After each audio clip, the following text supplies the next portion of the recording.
Okay, I've created this chart to make sure that people are really acutely aware of the idea around the you about rates going up and if that even matters. So right here, I've just done a couple calculations. Now, let's say we're using some mortgage amounts, 400,000, and then I've also used 600,000 here. Now, nothing really elaborate. This is not like some special spreadsheet. This is really, really basic numbers. So right now, your variable rate that you have is going to be 1.45. If you don't have a 1.45 interest rate, that's easy to achieve today, and that's not going to change this week.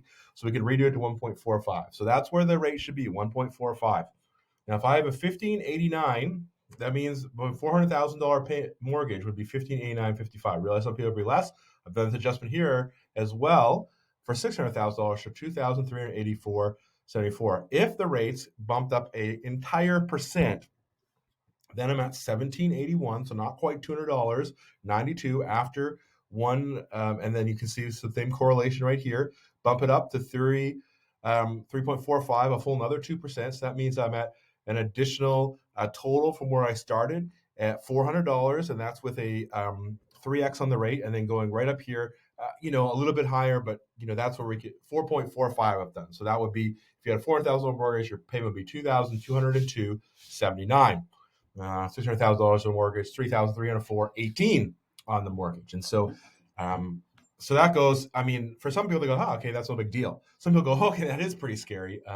Obviously, we've got to start locking in. So let's see, how would we achieve this? Now, I don't think any of these is going to be achieved, but how would we achieve this? So this right here, this actually means we'd have 4 rate increases. And so you see some pundits saying that that could be achieved in 1 year. I think that's probably not going to happen. You can look at my other videos, but let's say it happens in 1 year. It takes you 1 year to increase your interest rate by a full percent. Now, for people to go, oh, I should have a fixed rate to begin with. 1 year to increase your to 2.45. Now, remember, locking into a fixed rate, 2.45 would still be lower than what the fixed rates are at this very moment. So, definitely risky taking that fixed rate, in my opinion, to achieve 2.45. So in order to go from 1.45 to 2.45, that's 4 rate increases. And that's going to take, 4 times the Bank of Canada would have to increase rates. Now, in order for me to achieve 3.45, that's 8 times. And right here, that to get to 4.45, that is 12 times. We'd have to have 12 rate increases to achieve these numbers. 12 rate increases. Now, rate increases do not just happen on a drop of a hat. Rate increases are meetings every 6 weeks, and that's what that looks like. So 12 times.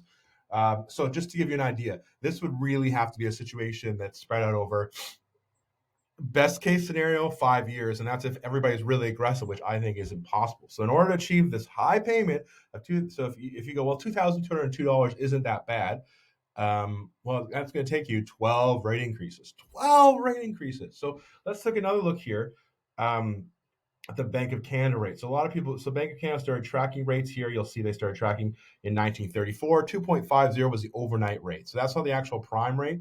So right now, you'll see right now, our prime rate is 0.25%. So if variables are 4 or 5, that means that like it's not completely the right calculation, but we could just add 1.20 on top of that. So what are some few things that you might notice here is that like these, we get this all the time. Oh, I'm talking about the 80s. This is the 80s right here, some really high rates. But what's interesting about this? Rates prior to the 80s being up are already in this range, right? You only have this very small portion where you're down at 5%, which would have been like 7-8% prime. So you have some. You go, well, it started out at 2.50. No, it took like 50 years to get up here. 50 years, and so this is where we've been since.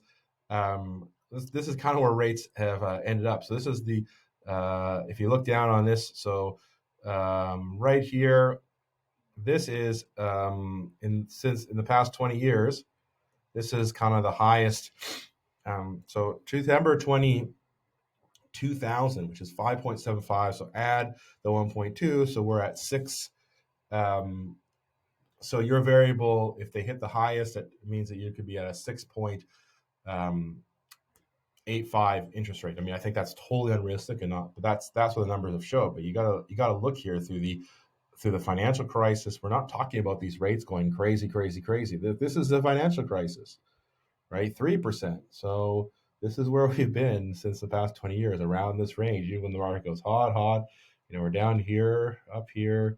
So we're really talking about, going back to this chart, we're really talking about nothing being more, we're really talking about this being a realistic number, this being, pretty crazy, and this being nearly impossible. Now, let's say this is all wrong. What options do we have? Well, first of all, we're not considering the fact that if you really ran into trouble, we could re-amortize this over 30 years, dropping the payment down to lower than what your payment is right now. So that's a fix-it that we can do right there. We can redo the mortgage. We can re-amortize it if you paid down lots. So lots of options, even if we're totally wrong.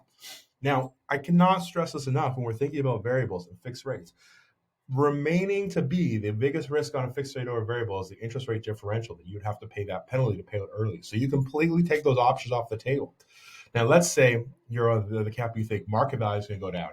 Even more so, you shouldn't take a fixed rate, because that means your equity that you're going to need to sell your home is going to be eradicated by a huge penalty. So anyway, these are just some numbers on some variables of fixed that I want you guys not to be scared about. That'd be okay if you have a couple rate increases and still stay the course and hold the line on that. So if any questions, please reach out to us. Your individual situation is different, and certainly we'll always still give you the options on locking it if you really need to.